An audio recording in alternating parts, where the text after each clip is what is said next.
Hello, I'm Callum from Durham University, master's student. So most stakeholders of mine water geothermal are likely only concerned with the water inside the mine, less so about the surrounding groundwater. But where flow is significant, consideration of its effects may be important, as Steve was just talking about. So for example, if we have extraction-only schemes, then we might have depletion of the geothermal resource in the long term. High groundwater flow may replenish this, supplying heat from upstream. And then on the right, if we're storing heat and there's a high groundwater flow through the mine, then the heated water may get carried away, leaving the site unsuitable for storage. Of course, where we have seasonal extraction and storage, like examples we've heard about already, this becomes a bit more of a complex consideration, but it's still important.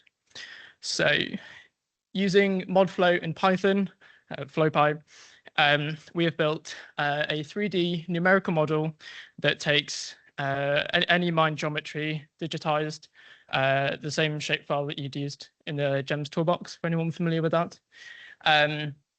We take the mine geometry, some hydrogeology, model the hydraulic flow field around the mine, and calculate the volume of flow through the mine itself. So here we have on the left the hydraulic flow field. In the center, the black hash is an example mine system, just something I've drawn out. It's not a real mine system. And then we zoom in into that area on the right. So where the red contours are, that's where we're zooming in on. And we have the stream tubes, streamlines, and you can see that significant groundwater flow is diverted through the mine. Of course, this is just an example scenario. So in the model, we define 9 key parameters deemed important for modeling, but also with the aim of maintaining dimensional simplicity. So we've completed detailed sensitivity analysis. These figures here just show you what those parameters are. So we have 3 hydrogeological domains: the mine, the damage zone, and the surrounding rock matrix.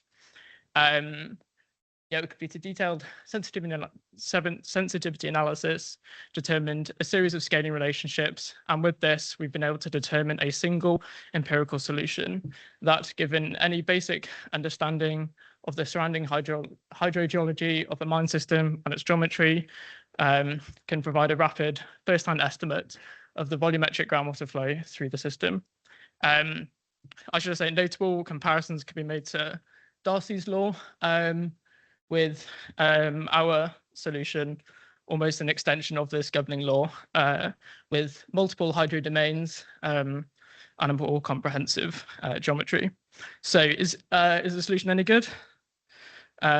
So shown here are over 500 simulations. So we performed the numerical model with randomized parameter values, and then used our empirical solution, with over 90% of the models falling within a 50% difference either side, plus or minus, which equates to about half an order of magnitude.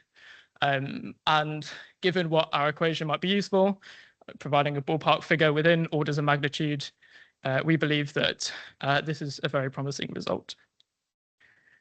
So to conclude, trying to keep it brief, local ambient groundwater flow could play a key role in mine water geothermal, especially depletion of the resource in the long term. We've then built a numerical model and determined an empirical solution to provide a rapid first-hand estimate of the flow through any given mine system.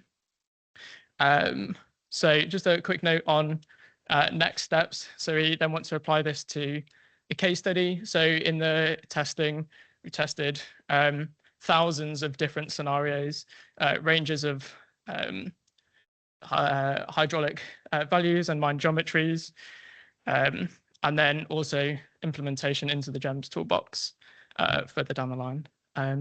We have a paper in preparation, but I welcome any questions. Thanks very much.